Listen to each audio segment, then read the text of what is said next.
Buenas noches, queridos amigos de Paranormalia Podcast. Bienvenidos a otro emocionante programa lleno de misterio. Esta noche tenemos preparado un viaje fascinante.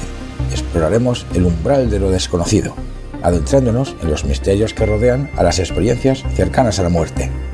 Las experiencias cercanas a la muerte son fenómenos más comunes de lo que podríamos imaginar.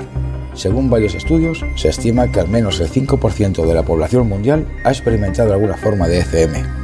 Las ECMs se reportan en diversas culturas, desafiando barreras geográficas y culturales. A pesar de las diferencias culturales, muchos relatos de ECM comparten similitudes sorprendentes, como el túnel de luz, la revisión de la vida y los encuentros con seres espirituales. Las investigaciones demuestran que quienes han experimentado una ECM a menudo experimentan cambios significativos en su perspectiva de la vida, con una apreciación más profunda y una reducción del miedo a la muerte. Pero, ¿qué revelan estas cifras sobre la conexión entre la vida y la muerte? Cuando el corazón deja de latir, el riego sanguíneo se detiene en el plazo de un segundo. Entonces, 6,5 segundos más tarde, la actividad encefalográfica comienza a cambiar debido a la escasez de oxígeno.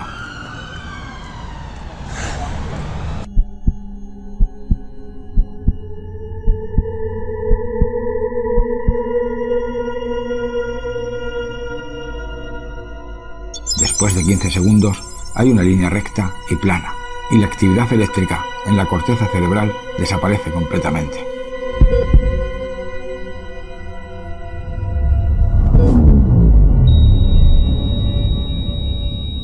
Es su último aliento, su último suspiro.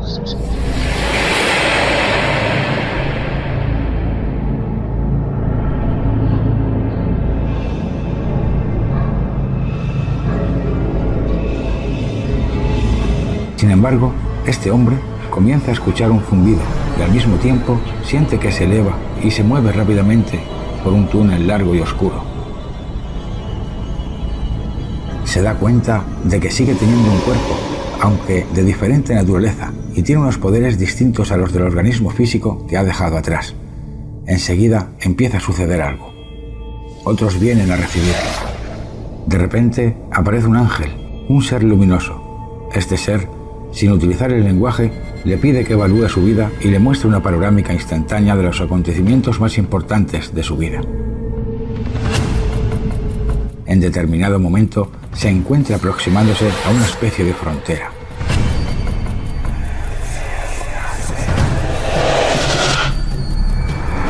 Es la última puerta. Es el límite entre la vida terrenal y el más allá.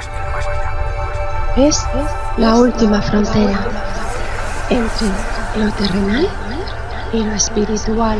De repente, descubre que el momento de su muerte no ha llegado aún, que debe regresar a la tierra. Se resiste y no quiere regresar.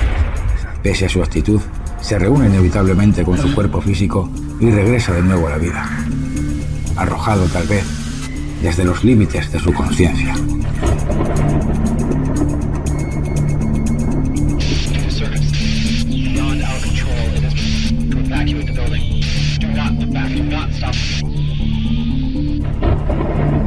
Los complejos procesos sensoriales y de percepción que se manifiestan durante el periodo de aparente muerte clínica suponen un reto para la idea de que la consciencia está localizada exclusivamente en el cerebro. Si no es así, ¿dónde está ubicada nuestra consciencia?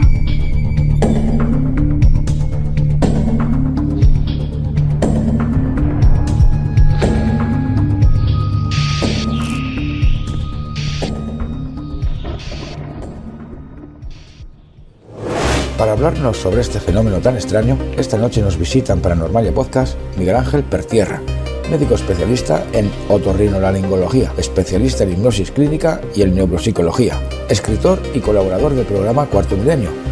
El doctor Pertierra es también el director del extraordinario programa La Rueda del Misterio. Buenas tardes, Miguel Ángel, bienvenido a Paranormalia Podcast.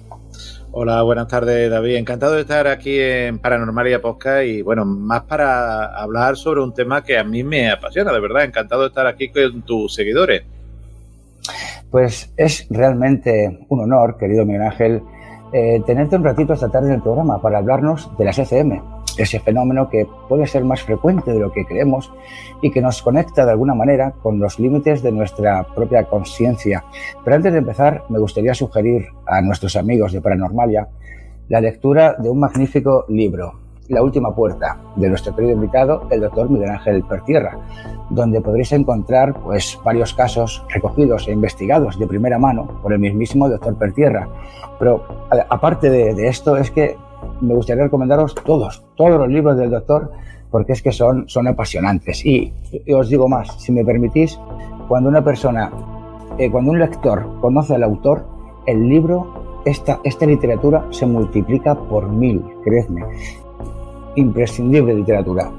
Y dicho esto, pues ahora sí, querido Miguel Ángel, ¿qué son las experiencias cercanas a la muerte? Bueno, la verdad es que hay muchísimas definiciones, pero bueno, para acercarnos a ella hay que decir que son eventos que ocurren cuando una persona se encuentra en un estado crítico en su vida. Puede ser por un accidente, por una enfermedad, por una bajada de tensión, y a partir de ahí ocurre ese evento o un evento muy especial donde cuerpo y otro elemento, algunos llaman espíritu, otros llaman esencia, otros llaman mente, se desdobla y, bueno, ocurre una serie y suceden una serie de circunstancias muy especiales. Uno empieza a vivir una realidad completamente diferente y distinta a la que estamos aquí en nuestro planeta, en nuestra vida habitual. Es un momento que marcará la vida de la persona que le acaece y que desde luego será un antes y un después en ese momento vital. Es increíble, querido Miguel Ángel, la similitud que existe, ¿no?, entre las percepciones que aparentemente se viven durante una ECM y las lesiones en el lóbulo occipital. Por ejemplo, creo que esto mismo también sucede en sujetos con ciertas enfermedades neurológicas, como epilepsias o migrañas en el lóbulo occipital, e incluso en determinadas alteraciones de la corteza. Pero, Miguel Ángel, ¿se podría explicar las ECM como un fallo de nuestro cerebro? O tal vez las ECM podrían ser una respuesta a algo, una especie de automatismo diferente según el individuo, pero en definitiva una respuesta que ya nuestro cerebro tendría programada de antemano y que de alguna manera ante un hecho traumático ha sido detonada. ¿Tú qué piensas, Miguel Ángel? ¿Es así esto? ¿Podría ser un fallo de nuestro cerebro o una respuesta ya programada? Muy buena pregunta. En muchos casos hay investigadores como la doctora Blackmore que intenta explicar la ECM como el fenómeno cataclísmico de un cerebro en estado vital, en estado, prácticamente de casi muerte o de muerte incluso que pueda ocurrir. Esa anoxia que ocurre, esa falta de oxígeno o hipercapnia, que es el aumento de anhídrido carbónico, podía producir una serie de alteraciones auditivas, visuales, conceptuales en la persona. Como tú bien has dicho, alteraciones del lóbulo occipital y del lóbulo temporal, como una especie similar a lo que ocurre en la epilepsia. Alucinaciones realmente que ese cerebro en estado crítico podría producir. Claro, ¿se podrían explicar alguna ECM con eso? Sí, claro que se puede explicar. De hecho, sabemos que, por ejemplo, en personas que tienen problemas respiratorios se producen ese tipo de alucinaciones por el aumento del anhídrido carbónico. Es cosa similar a lo que ocurre en una persona pues que está en esos estados límite que ocurren en la ECM.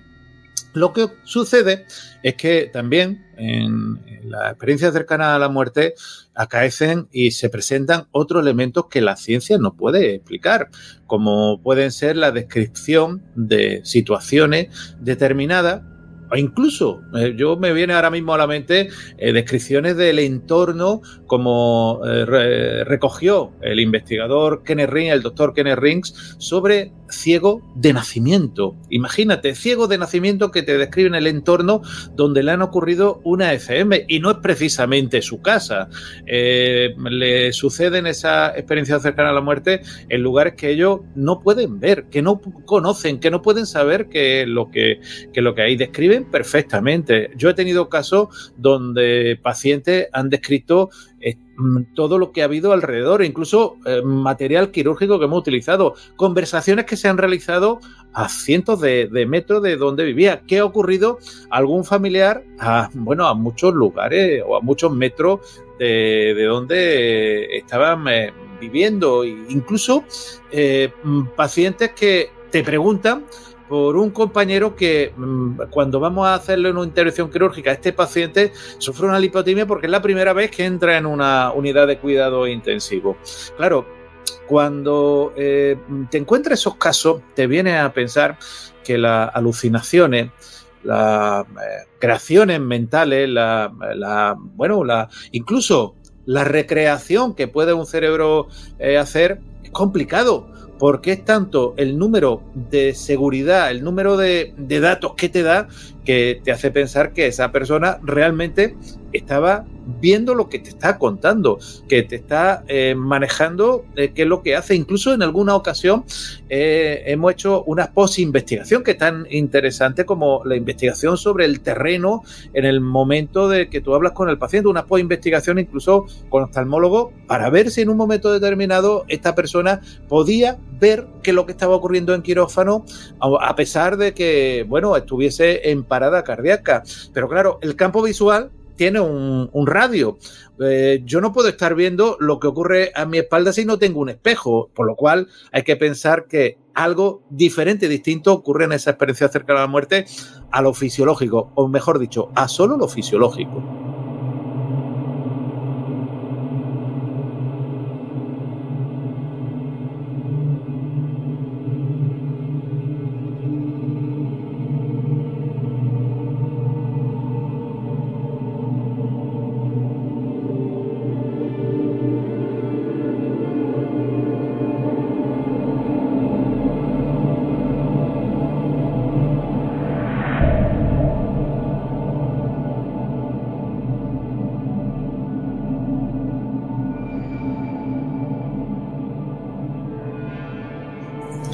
Qué interesante, Miguel Ángel. Otro fenómeno que me llama poderosamente la atención y sigo con el programa hacia adelante, pues es que son las visiones, las VCM o visiones cercanas a la muerte. Este fenómeno también me fascina, pues he tenido la oportunidad de primera mano de vivir algunas experiencias de este tipo y he visto cómo familiares, justo unas horas antes de morir, pues veían a vecinos, a familiares ya fallecidos, e incluso parecía que hablaban con ellos. Querido Miguel Ángel, quiero hacerte una pregunta. No te voy a contar un caso que me pasó, ¿no? Porque sería muy largo aquí y aunque lo haga rápidamente, pues voy a tardar un rato. Pero quería preguntarte una cosa, Miguel Ángel. ¿Estas VCM tienen algún paralelismo con las ECM o son un fenómeno totalmente diferente?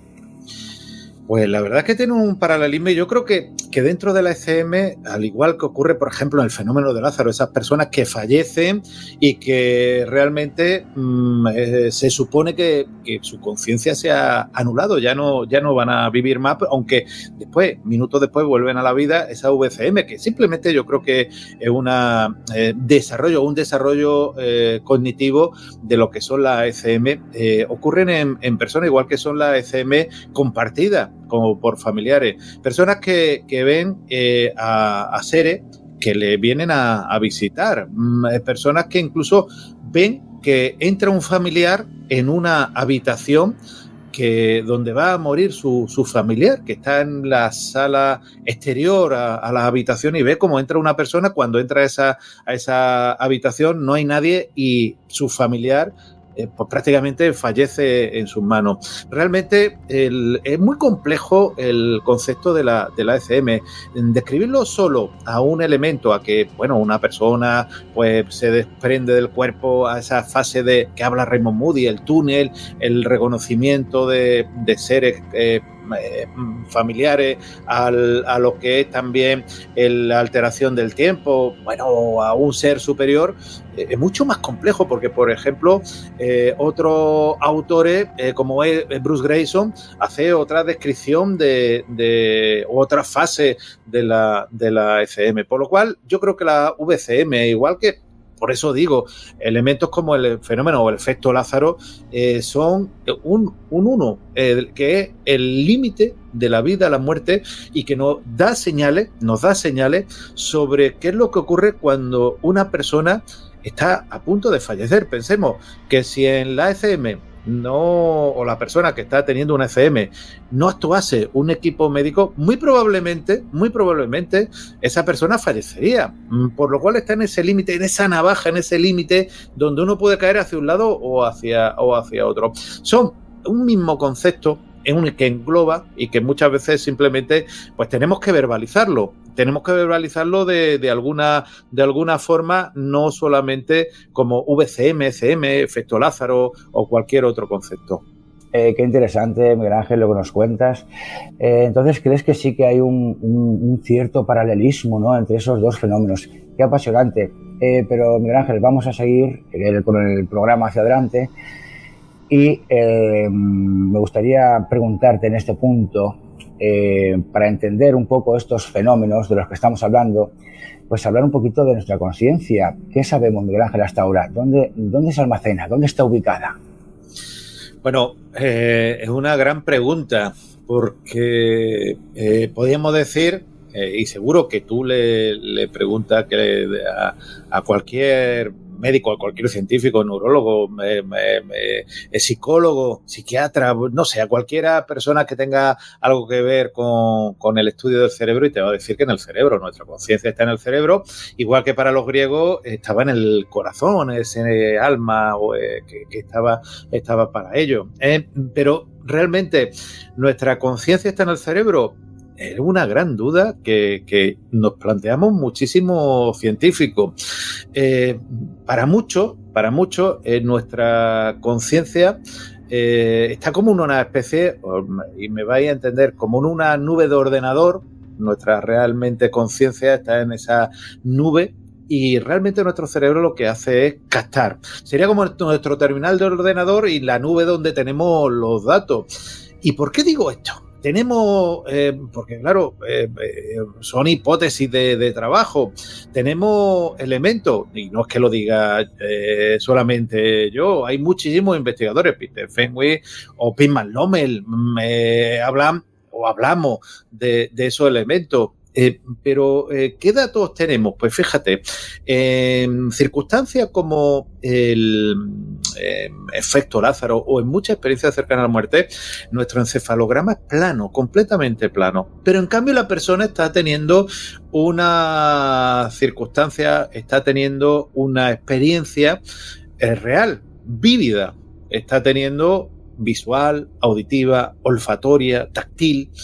Por lo cual, si su cerebro está completamente plano, esas ondas cerebrales que yo utilizo muchísimo y ya me conocéis en el estudio de neuropsicología de la experiencia en la diadema de flujo, por ejemplo, cuando igual que el corazón se aplana, la onda cerebral se aplana, significa que nuestro cerebro ya no tendría actividad neuronal, aunque bueno, hay que decir que algunos investigadores como Samparnia dice que a los 20 minutos todavía hay actividad, pero hay que decir que nuestro cerebro son como capas de la corteza a la zona más profunda, está como niveles. A mí me recuerda a esa película de Nolan, Origen, donde hay un sueño, hay otro sueño, hay otro sueño. Pues hay una realidad, hay otra realidad, hay otra realidad. Nuestras neuronas van funcionando, pero realmente esas ondas cerebrales que realmente son las que indican nuestra actividad cerebral. Ahora mismo, por ejemplo, haciendo el programa, seguro que estamos en ondas beta, pero si nos fuésemos, por ejemplo, a una playa malacitana o cualquier playa del mundo a tomarnos un refresco, a tomarnos algo, a tumbarnos en una tumbona, entraríamos en onda alfa por el sonido del mar o en cualquier sitio donde haya un río, una cascada, pues entraríamos en onda alfa, por ejemplo. Sí. Pero cuando la onda se aplana, ¿qué actividad cerebral hay? ¿Qué movimiento? ¿Qué posibilidad de sentir, oler, escuchar, vivir, tener efecto visual puede tener una persona? Científicamente ninguna. En cambio, la persona, cuando vuelve, te cuenta una serie de datos muy, muy interesantes, muy reales. De hecho, las pruebas que hemos hecho con resonancia magnética dinámica, hace que la persona lo vive como algo completamente real. Igual que se está realizando este programa y mi cerebro lo está captando como real, la experiencia cercana a la muerte es algo real para la persona que lo vive. En cambio, su cerebro muy probablemente haya estado sin actividad.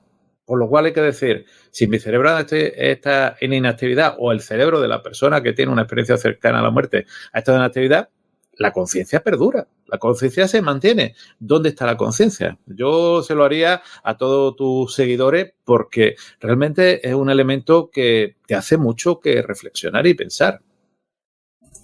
Sí, totalmente de acuerdo, Miguel Ángel, totalmente. Pues, querido Miguel Ángel, en este punto estamos ya llegando al final de nuestro programa y tengo que darte las gracias por haberte pasado un ratito por nuestro canal y hablarnos de este fascinante y complejo mundo de las ECM.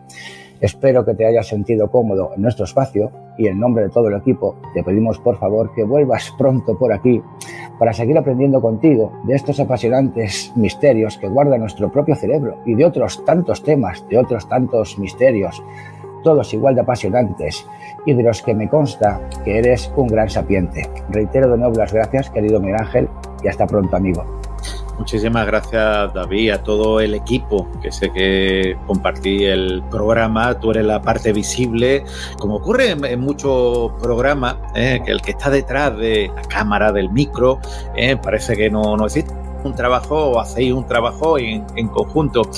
Pues seguro que nos encontraremos en estos medios y tenemos pendiente algo muy importante que a mí me gusta compartir en persona también, aventuras, misterio y reuniones que nos enriquecen como nos enriqueció aquella que tuvimos en Toledo, en un lugar muy mágico, en el Castillo de San Servando, enfrente de la maravillosa ciudad toledana.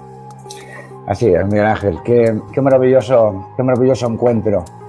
Pues, querido amigo, muchísimas gracias por todo y hasta pronto. Hasta pronto, un abrazo. Y hasta aquí llegamos con el programa de hoy. Esperamos que nuestro contenido haya sido de su agrado y os recomendamos que escuchéis el programa La Rueda del Misterio de nuestro querido doctor Miguel Ángel Pertierra. Y como no, agradecemos al equipo de producción todo su trabajo y, por supuesto, reiteramos las gracias a todos ustedes por su interés. Hasta el programa que viene, amigos. Hasta entonces y aún después, que sean ustedes muy felices. Cerré por un momento mis ojos, pensando y sintiendo que estaba aquí.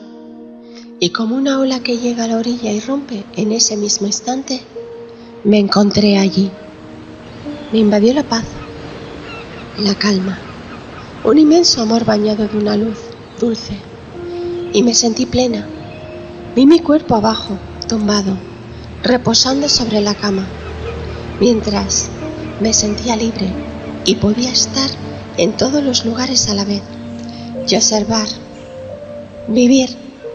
Sí, queridos amigos, habéis oído bien, vivir, porque estaba más viva que nunca. Mi percepción era inmensa, mi cercanía instantánea, hacia todos los seres que quería. No había espacio ni tiempo, estaba en un éxtasis de felicidad plena, mientras dulces luces me recibían, seres que cuando me acerqué reconocí. Eran familiares y amigos que ya llevaban tiempo en este otro lado. Me acogieron alegre y amorosamente. Me acompañaron en este nuevo camino que se abría para mí, junto a otros seres de inmensa luz y llenos de amor, que se acercaban presentándose como mis guías, llevándome a un lugar hermoso como nunca había visto antes. Hasta ese mismo instante, un bello valle de flores, árboles, praderas radiantes de sol y ríos que con sus aguas al fluir sonaban como hermosas músicas suaves, colores dulces que no hay palabras para describir, al mismo tiempo que intensos y cálidos. No quería volver, estaba en casa, pero un inmenso y hermoso ser de luz interminable con una dulce pero firme voz, me dijo que no era mi momento y que debía regresar a terminar mi experiencia de vida. En ese mismo instante volví a sentirme de nuevo en mi cuerpo, sintiendo mi alma ceñida a mi cuerpo limitado, experimentando otra vez de nuevo el aquí, el aquí.